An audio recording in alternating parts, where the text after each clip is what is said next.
Now we can make Shabbat. Shabbat Shalom, everyone. Shabbat Shalom. I'm so delighted that you could be here with us this evening as we celebrate Shabbat together. And of course, to those of you watching at home, we welcome you as well. Tonight is a special night at Temple Israel. Every year we have a Shabbat that we call Refugee Shabbat. And this is a Shabbat where all across America, different synagogues, we support the work of HIAS, formerly known as the Hebrew Immigrant Aid Society. And we just take some time to really focus on what it means to be a stranger and to have strangers in our midst, and to make sure that we are always fulfilling the mitzvah of welcoming in strangers. And we do have a number of guests tonight, so we welcome you. But we also thought that we would start just by singing a song that is part of our tradition that talks about what it was like for the Jewish people at a time when we were strangers. So this is a song that you may know. You probably don't know the Hebrew, but you may know the English. So if you know the English, we invite you to join in with us. Even if you dare, you can try it in a round.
It is this Refugee Shabbat, I often say that I know that people come to synagogue, to temple for different reasons, and that there may be many things that brought you here tonight. I hope whatever it is you came for, you found what you're looking for.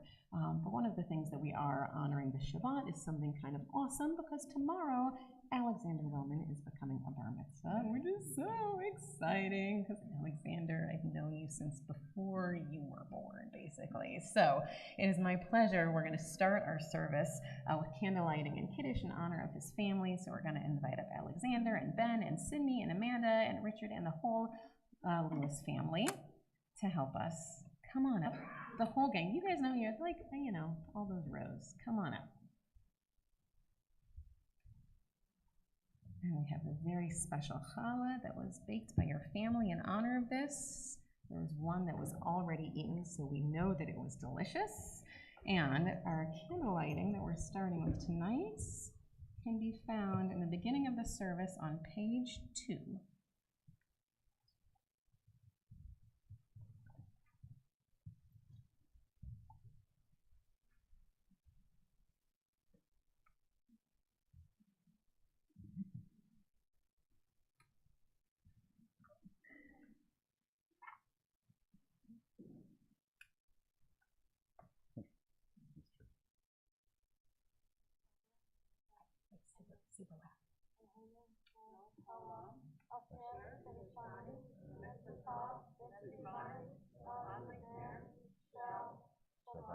Amen. Beautiful. All right, so how about Kiddush? You can even do the one-liner if you want to.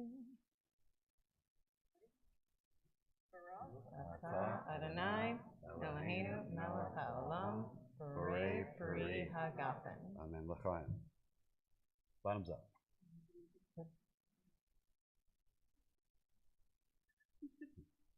It's juice. Everyone gets the look, but it's really just juice. All right, and we have this gorgeous challah. Ata Adonai Eloheinu melech haolam hamotzi lecha min haaretz. Amen. Now, it's at least the tradition in our family that everyone gets to grab in. So just if you all want, the way to your knuckles. Careful of the fire, but besides that, Come on, go for it. Go for it. Yeah. Yes, and you get it too. Yes. Just don't injure yourself. Oh, fire.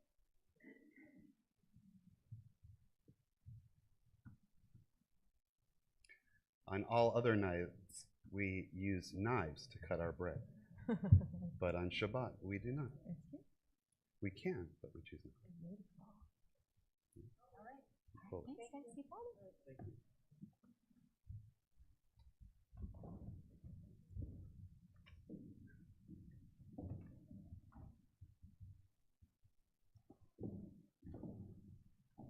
And they left the whole middle untouched, so if people want to secretly come up later. So we know that every time we come together for Shabbat, that we try to find different ways to be able to make this evening special. And one of them is by singing a prayer that you can find on page 20. And this is a tune, or it's a song, not the tune. The tune comes later, but the song is written by Kabbalists from the 16th century, and it's just a way of being able to welcome in the Sabbath bride and saying, here we are in this special time, this joyous time that's different from any other day of the week.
I invite you now to turn to page 28 and please rise and we'll join together and the call to worship the words of the Baruch Hu.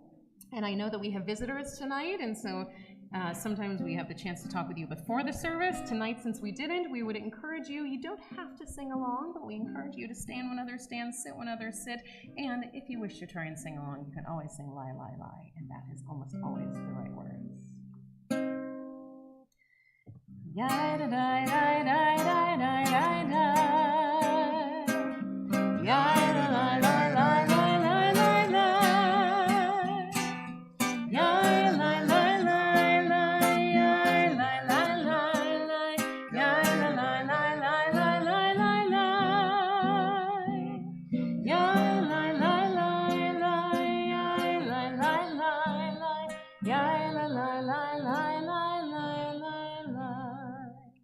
Baruch Hu et Adonai HaMevorach Baruch Adonai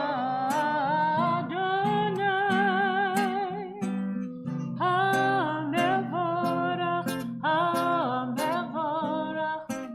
Le'olam va'ed HaMevorach HaMevorach Le'olam va'ed. On the bottom of 31. This is an hour of change. Within it we stand uncertain on the border of light. Shall we draw back or cross over? Where shall our hearts turn? Shall we draw back, my brother, my sister, or cross over? This is the hour of change, and within it we stand quietly on the border of light. What lies before us? Shall we draw back, my brother, my sister, or cross over? Baruch atah Adonai ha'ma'ariv aravi. On 33, as you taught Torah to those whose names I bear, teach me Torah too. Its mystery beckons, yet I struggle with its truth. You meant Torah for me. Did you mean the struggle for me too? Don't let me struggle alone. Help me to understand, to be wise, to listen, to know. Lead me into the mystery. Baruch atah Adonai, Ohev Amo Yisrael. And we join together in the words of Shema. Shema Yisrael, Adonai Eloheinu, Adonai Echad. Baruch Shem Kavod Malchuto Le'olam Va'ed. Please be seated. Ve'ahavta et Adonai Elohecha b'chol levavcha u'b'chol nafshecha u'b'chol me'odecha v'hayu הדברים האלה אשר אנוכי מצווך היום על לבביך ושיננתם לבניך ודיברת בם בשבתך בביתך ובלכתך בדרך ובשוכבך ובקומך וקשרתם לאות על ידיך והיו לטוטפות בין עיניך, וכתבתם על מזוזות ביתך ובשעריך, למען תזכרו ועשיתם את כל מצוותיי, והייתם קדושים לאלוהיכם. אני אדוני אלוהיכם, אשר הוצאתי אתכם מארץ מצרים, להיות לכם אלוהים. אני אדוני אלוהיכם. And 39, stand it on the parted shores of history, we still believe what we were taught before ever we stood at Sinai's foot, that wherever we go, it is eternally Egypt, that there is a better place, a promised land, that the winding way to that promise passes through the wilderness, that there's no way to get from here to there except by joining hands and marching together.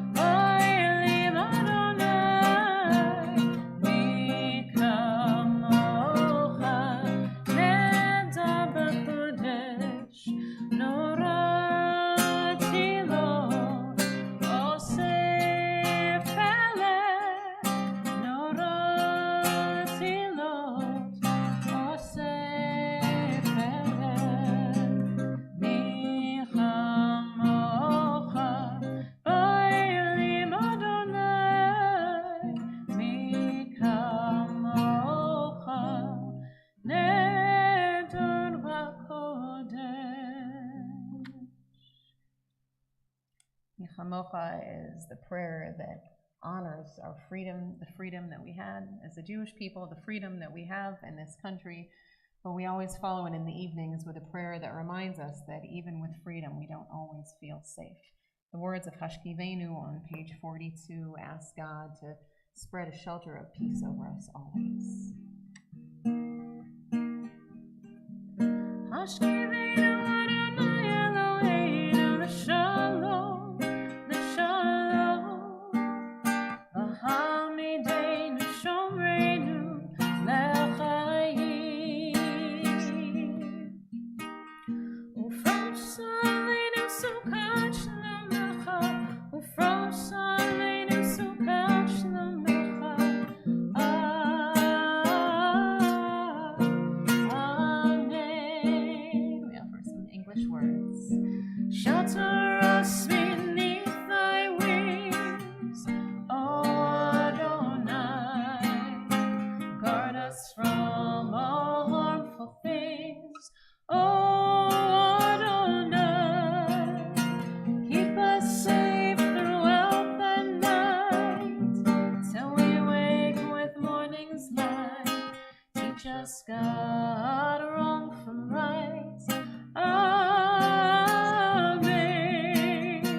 page 45. We are a people in whom the past endures, in whom the present is inconceivable without moments gone by. The Exodus lasted a moment enduring forever. What happened once upon a time happens all the time. I invite you now to please rise on page 46. In these words of tefillah, if they're words with which we are familiar, then I invite you to join with us. If they are not, then this is a perfect time to just take a few moments and offer the prayer of your heart silently. Adonai sefetai tiftach ufi agita hilatecha. Adonai, open up my lips, that my mouth may declare your praise. Baruch atah Adonai, Eloheinu v'Elohei avoteinu v'imotzeinu, Elohei Avraham, Elohei Yitzchak, Elohei Yaakov, Elohei Sarah, Elohei Rivka, Elohei Rachel, Elohei Leah, Ha'el Hagadol, Hagibor v'Hanora, El Elyon, Gomer Chasadim Tovim, V'konei Hakol, V'zocher Chasdei Avot v'Imahot, U'mevi Geula Livnei B'neihem, L'ma'an Shemo B'ahava, Melech Ozer U'Moshiach U'Magen, Baruch Atah Adonai, Magen Avraham Bezrat Sarah. And tonight, instead of the Hebrew, we'll continue on page 49. I invite you to join with us in the English.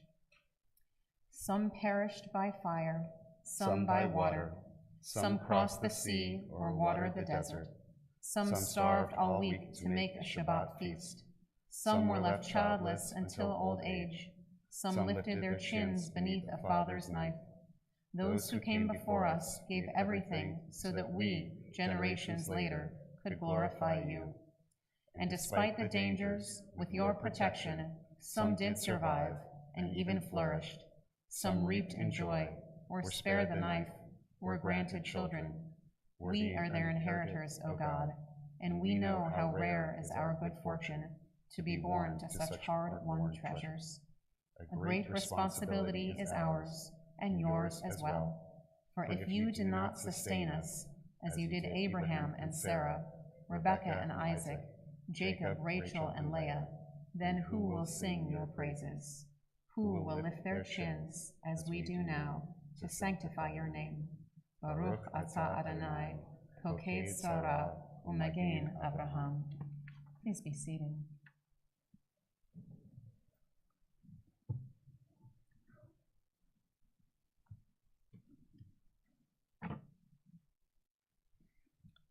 More than any other Jewish woman of the 19th century, Emma Lazarus identified herself and was recognized by readers and critics as an American writer.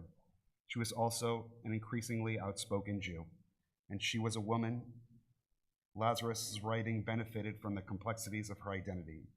She would not have been as effective on behalf of Jews if she had not believed deeply in America's freedoms, and she could not have been as passionate a writer if she had not uncovered her own meaningful response to Judaism.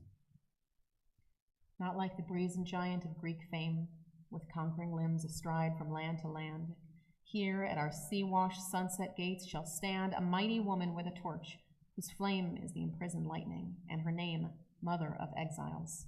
From her beacon hand glows worldwide welcome. Her mild eyes command the air-bridged harbor that twin cities frame. Keep ancient lands your storied pomp, cries she with silent lips.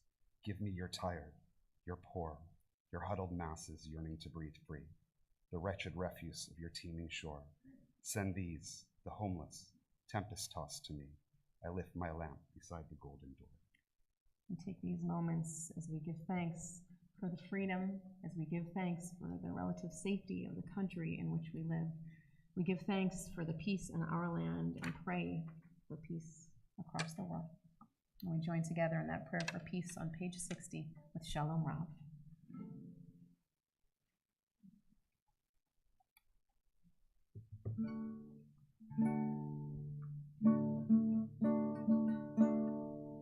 Shalom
Bishlomecha, Shalom Rav Yisrael Amcha, Tasim La'olam. Shalom Rav Yisrael Amcha, Tasim La'olam. So we'll turn now in our prayer books all the way to page 253. And at this time, we take a few moments and we offer prayers of healing. And we're thinking of all those in our community and our circles of friends and family. And if there's someone you're thinking of who would appreciate knowing that their names were being shared at this time for prayers for healing, I would invite you to do so and share them at this time.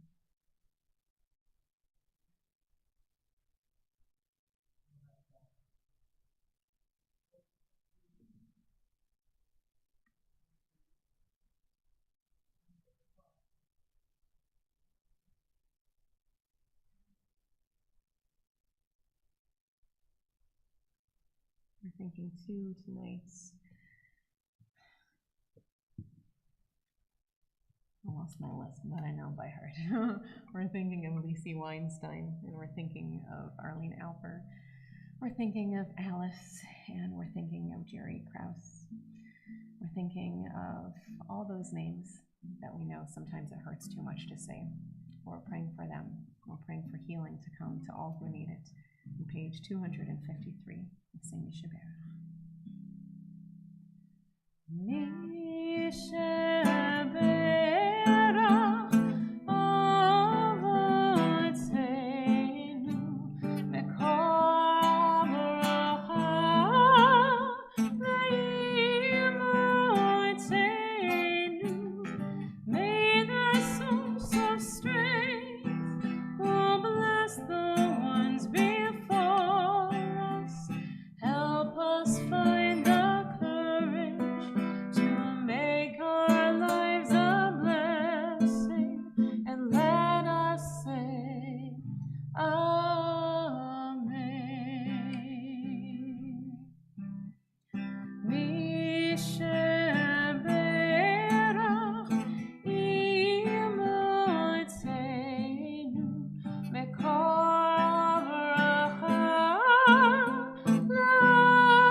I'll give you a mic next time.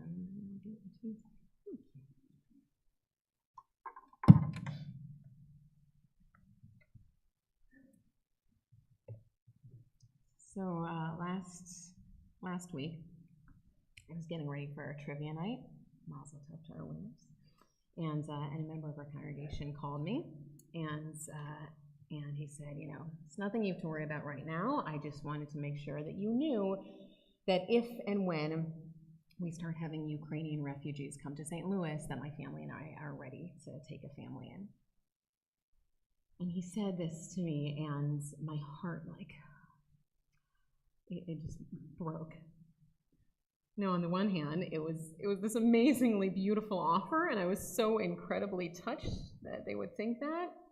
And on the other hand, I kept thinking, he just said, when these families come here. And I just thought, I cannot believe that in such a short time, this is where we are in Ukraine. And it struck me how amazing it is that here we are tonight, just a week later, and we are honoring Refugee Shabbat. And we do this every single year. We do it along with synagogues all over the country. And it's really just a randomly chosen date that we all decided upon. But I thought how bizarre and ironic and coincidental that here we are.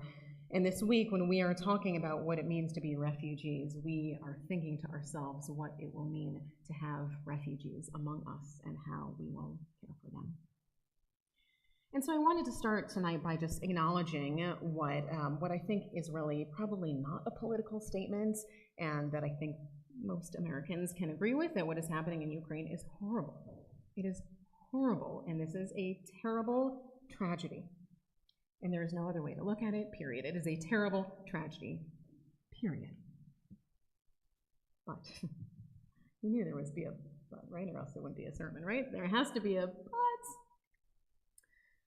Because as much as I know we are all thinking about this terrible tragedy, I've also heard from many people in our community that there is this little sense of discomfort with exactly how we should go about responding to and handling this terrible tragedy.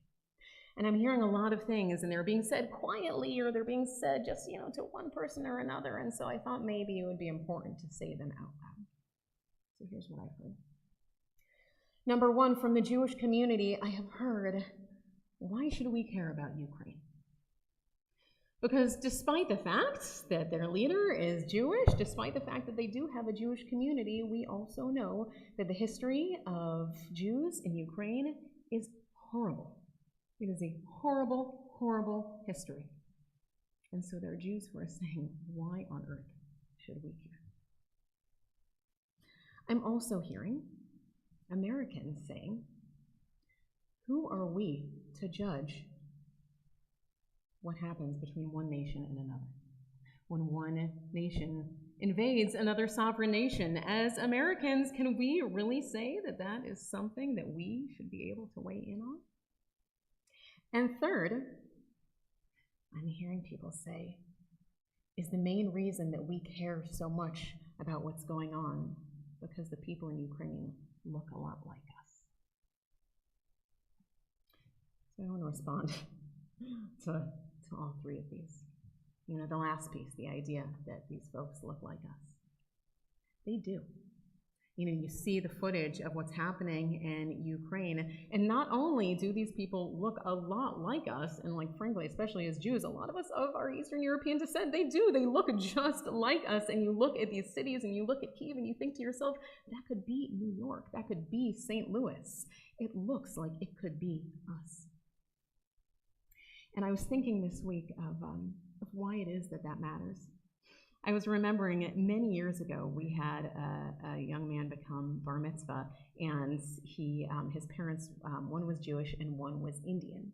And I remember that before the bar mitzvah, the grandma came up to me, and she greeted me, and she said, namaste. And I said, I have to tell you, I don't really know what namaste means. Will you tell me? And she said, of course I'll tell you. Namaste means the godliness in me recognizes the godliness in you. And I just thought that was such a beautiful idea, and reminded me a lot of the Jewish idea of being made b'tselem Elohim, that we are all made in the image of God. But the reason that we have to say these things, the reason that we have to say namaste, the reason that we have to say that we're all made b'tselem Elohim, is because the truth is, most of the time, we don't actually look at each other and see ourselves in that other person. It's kind of normal for us to be able to look at what's happening in Ukraine and feel this sort of connection with them because they look like us. And even, I can't even believe that I'm going to quote Michael Che from Saturday Night Live, but I'm going to say what Michael Che said on Saturday Night Live this week is right, that this idea, that part of what is so shocking about what we're seeing is the idea that we have one white nation and they're fighting another white nation. We can't pretend that that's not part of why many of us, our hearts are going out to these people. And then when we talk about what it means as Americans, should we have the right to judge what Russia is doing? And I will say, like, I'm not a politician, right? So I'm not going to talk a lot about what America can or can't do, but I'm quite sure, maybe not so much for our visitors, because y'all are a little bit younger, but for some of us in the middle here, not only do we remember 9/11, but I remember, the exact day when we decided that we were going to go into Iraq to find those WMDs, right? Like, we know that America has this kind of ugly history too.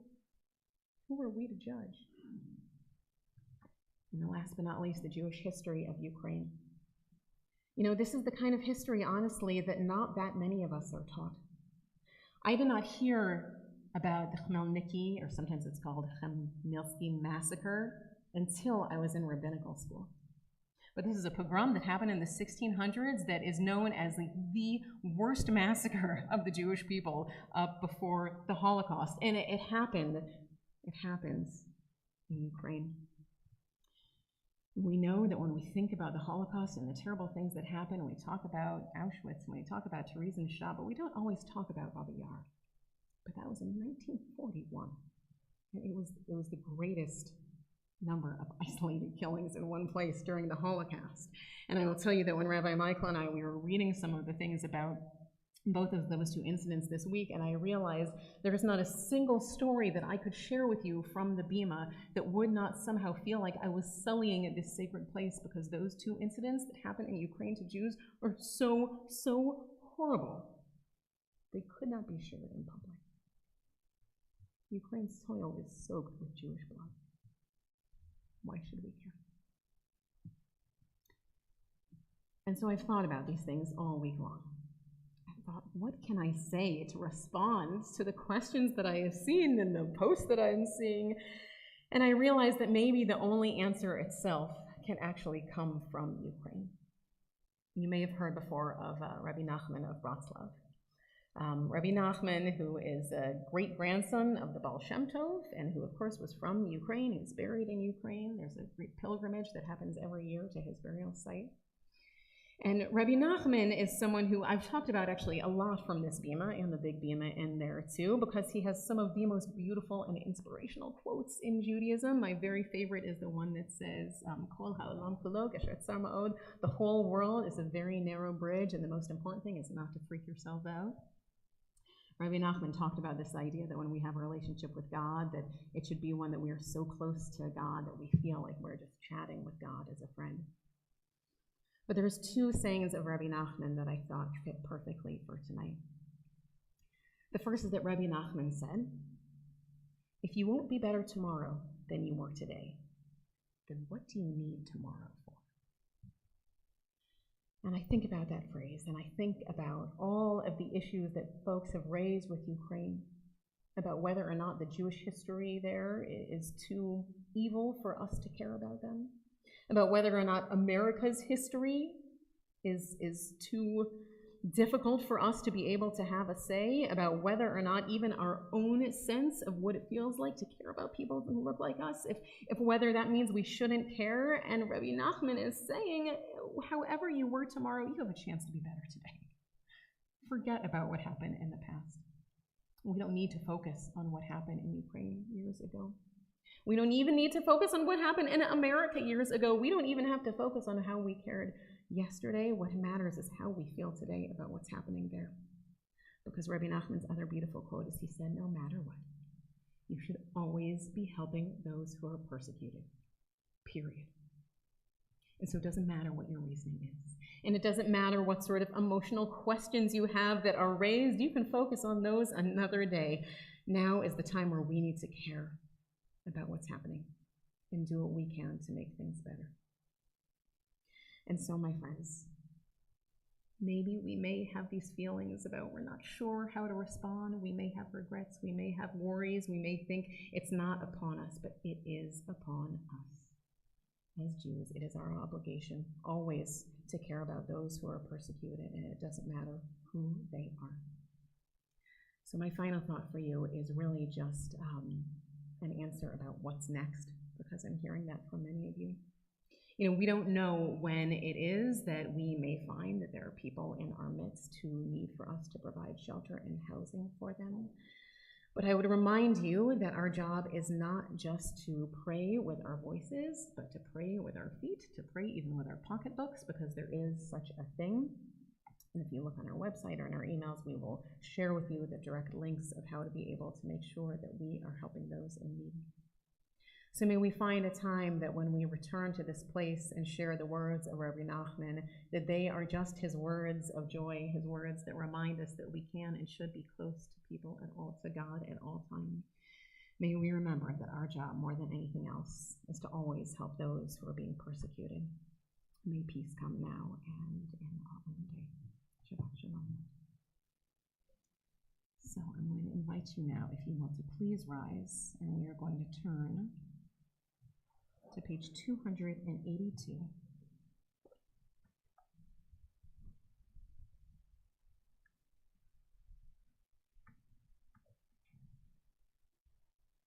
Aleinu l'shabech l'adon hakol, l'ateit g'dala liotzer b'reshit, shelo asanu k'goyei ha'arzot, v'lo samanu k'mishpachot ha'adama, shelo samchakenu kahem, v'gor aleinu kechol hamona, va'anachnu korim u'mishtachavim u'modim, Lifnei melech malchei hamlachim hakadosh baruch hu. On page 285, let the time not be distant, O God, when all shall turn to you in love, when corruption and evil shall give way to integrity and goodness, when superstition shall no longer enslave the mind or idolatry blind the eye. O may all created in your image become one in spirit and one in friendship, forever united in your service. Then shall your realm be established on earth and the word of your prophet fulfilled. Adonai will reign forever and ever. And 287. V'ne'emar v'haya Adonai l'melech kol haaretz v'yom hahu yiyeh Adonai echad u'shemo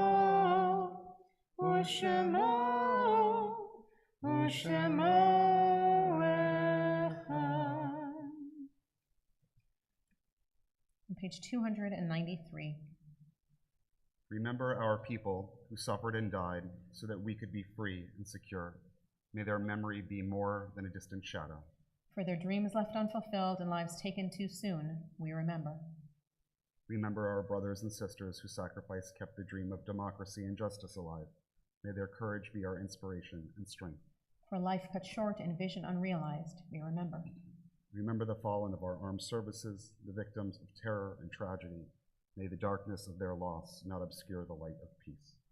They were in love with our land and in love with life. For the agony, the tears, the mothers and the fathers, for the children who were and for the children yet to be, we remember. And so we recall with love the names of those taken from us in recent days, and our hearts go out to their families in sympathy as we recall their names. Jeannie Thornberry, Sergei Zvevier, Jane Wasserman. We now recall the names of those the anniversary of whose death occurs on this Shabbat and whose names have been inscribed in the archives of our congregation or on the Wall of Honor for Perpetual Memorial. Sarah Fox Adis, Molly Eisenfeld, Benjamin Arnovitz, Helen Kinsman-Bear, Jack Balk, Morris Bass, Hattie Bierman, Leonard Bierman, Lois Lee Bierman, George Berry, Norman Cecil Broaden, Stuart Kaplan, Mindell Bamberger Surf, Emmanuel Cole, Jacob Crone, Selma Dennis, Erna Deutsch, Victoria Karchis Dreyer, Mark Aaron Edison, Jacob Fink, Ben J. Franklin, Samuel Gartenberg, Eleanor Gertner, Milton Goldman, Robert Gordon, Charles Greger, Max Grossman, George Gunther, Marcus Harris, Fanny Holtz, Louis Honig, Ida B. Horowitz, Stanley Jacobs, Dr. Ernst Jonas, Joseph Kaufman, Hannah Lederer-Cohn, Bessie Bramowith-Coman, Barry Krem, Baby Krem, Michael Cutton, Joseph Manny, Edith Mannheimer, Natalie Melman, Hannah Meyer, Rosa Meyer, Helen Miller, Ben Resnikoff, Rabbi Merrill Rubin, Alberta Coleman Shield, Estelle Schneider, Augusta Schoenstatt, Leon J. Schwab Sr., Malvern Schweig, Dolly B. Schoenberg, Louis Silverman, Mary Helen Silverman, Ralph Silverman, Richard Simon, David Singer, Jerome Spector, Milton Spector, Nancy Steele, Harold M. Stern, Louis Weinstein, Bertha Wildman, Second Lieutenant David P. Wool, Jr., who died in the service of our country, Minnie Meyer Wolfheim, Charles H. Yellen, Cadet James Henry Yellen, who died in the service of our country, Dr. Hillard Young, Emil Ziskind. So these names and the names we keep in our hearts, we join together in the words of the Mourner's Kaddish on page 294.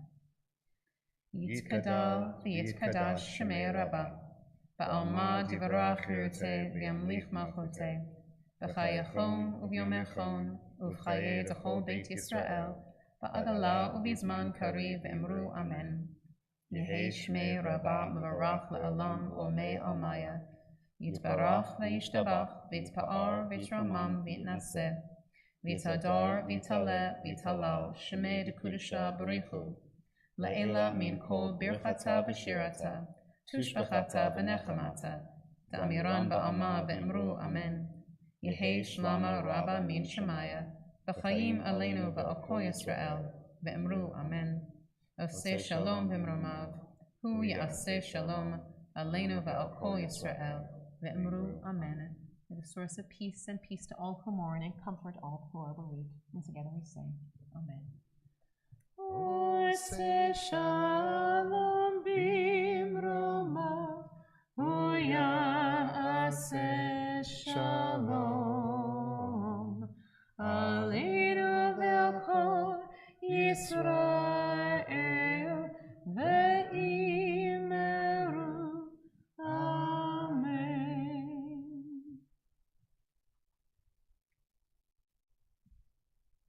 All right, so since I was having a coughing fit earlier, maybe we'll close by doing Oseh Shalom one more time. This is a time when we need at least one more prayer for peace, even if it's a reprise.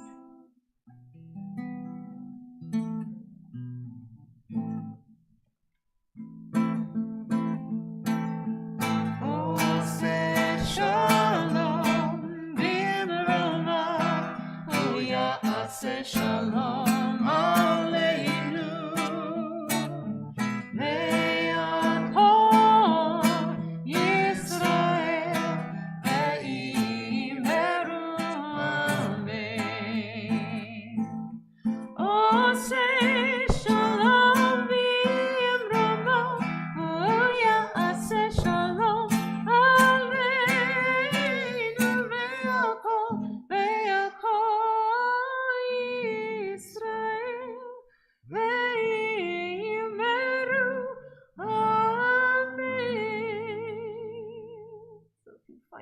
Before we leave, for those of you who are sticking around because you are here for the tour with Rabbi Michael, we'd invite you to take a few moments, go to the restroom, and then come back. You will be in here. For those of you who asked me about the class Sunday morning, it will also be in here at 9:45, but we will be live streaming it. So if you're still more comfortable being at home, you're welcome to do that. And if you are looking for ways to donate to Ukraine, again, you can find it in our emails, or you can just go straight to either the Jewish Federation website or the Joint, which is the JDC, or the Jewish Distribution Committee are the ones who are really doing some fantastic work there, or the World Union for Progressive Judaism. All of them are very good places to go to be able to help. Shabbat Shalom.